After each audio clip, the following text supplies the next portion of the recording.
Ya, untuk analisis regresi linear berganda yang pertama kita lakukan adalah persiapan data yang terlebih dahulu. Nanti bisa gunakan data yang ini ya, data edit. Nah, dari data ini nanti kita masukkan ke dalam aplikasi SPSS. Nah, di sini saya menggunakan SPSS versi 30. Namun ini pada prosesnya sama saja ya di versi berapapun.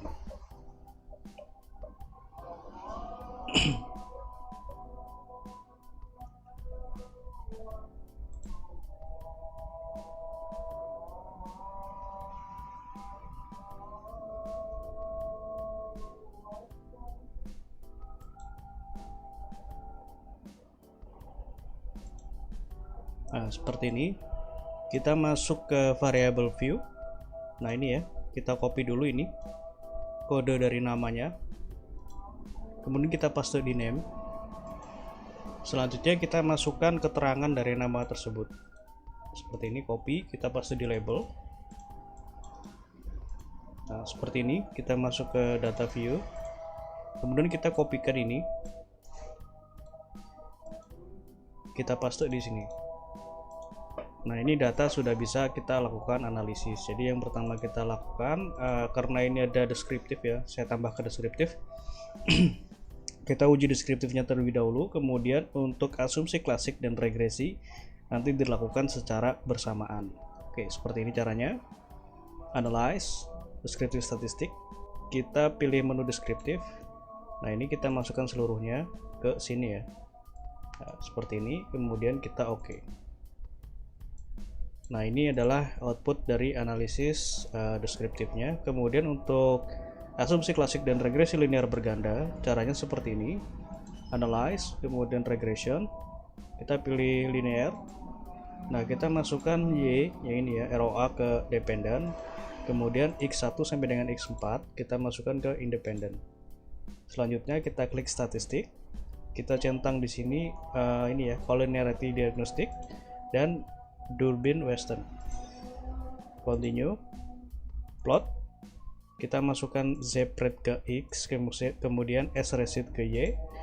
Lalu kita juga bisa centang histogram dan normal probability plot. Continue.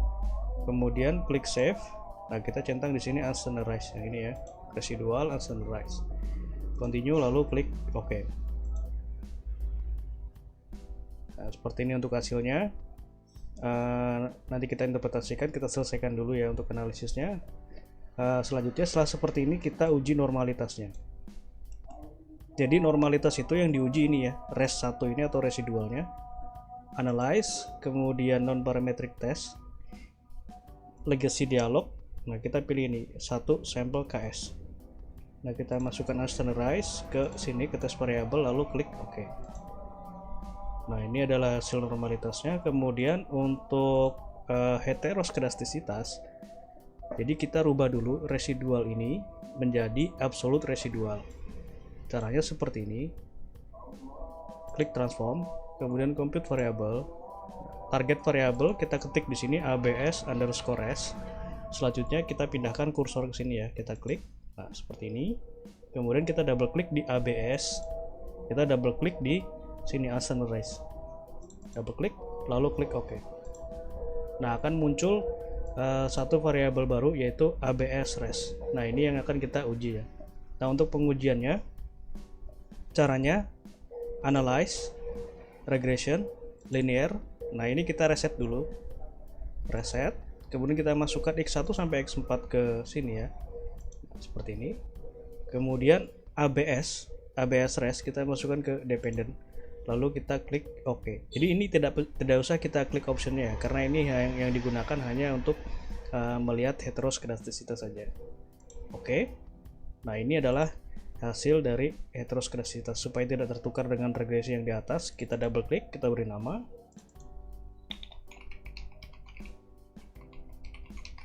Nah, seperti ini.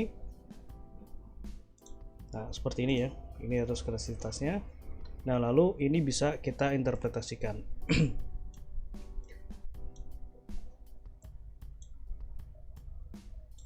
Oke, seperti ini ya. Jadi untuk asumsi klasik, nah yang biasa saya lakukan adalah urutannya seperti ini ya. Jadi normalitas, Nah, untuk normalitas kita bisa lihat di sini ya, yang tadi kita uji. Nah, dikatakan terdistribusi normal jika asimsik ini dan Monte Carlo ya, atau Monte Carlo-nya ini, yang ini bawahnya ini, itu salah satu atau keduanya lebih besar dari 0,05. Nah, ini seluruhnya sudah lebih besar dari 0,05, maka untuk data ini dapat dikatakan terdistribusi normal. Selanjutnya adalah uji autokorelasi. Nah, untuk autokorelasi di sini kita menggunakan uji Dubin-Weston. Ini ya, Dubin-Weston itu kita di tabel yang ini, di model summary. Nah, untuk perhitungannya nanti bisa dilihat di sini.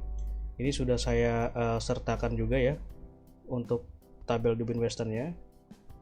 Jadi Dubin-Weston ini nilainya harus lebih besar dari DU dan lebih kecil dari 4 min DU. Nah, ini ya, lebih besar dari DU dan lebih kecil dari 4 min DU. Jadi harus di antara dua nilai ini. Nah, ini nilainya 1,964. Nah, ini berarti di antara ini ya, maka tidak terjadi masalah terhadap autokorelasinya. Kemudian ada uji multikoliniaritas. Nah, multikoliniaritas ini kita uji menggunakan nilai VIF. Nilai VIF kita peroleh dari sini, dari tabel koefisien. Nah, ini ya VIF. Jadi VIF ini harus lebih kecil dari 10. Nah, ini seluruhnya sudah lebih kecil dari 10, maka tidak terjadi masalah multikoliniaritas. Oke, seperti ini ya. Nah, ini yang terakhir adalah uji heteroskedasitas menggunakan metode Gleiser. Jadi untuk heteroskedasitas ini ada dua metode yang biasa digunakan, yaitu scatter plot ya, yang ini, dan ini yang Gleiser ini.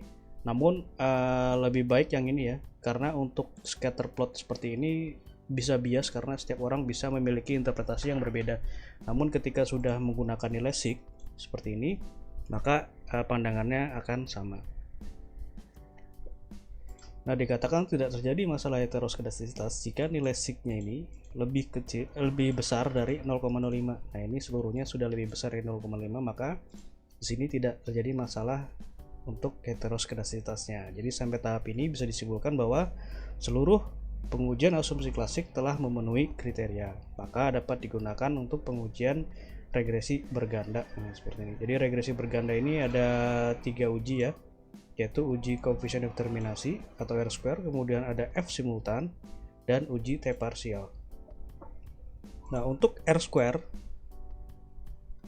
kita peroleh nilainya dari sini, dari tabel model summary. Nah, ini ya, R-square-nya di sini adalah 0,679. Nah, di sini masuk ke dalam kategori kuat. Nah, kategorinya nanti bisa dilihat di sini, sudah saya sertakan juga.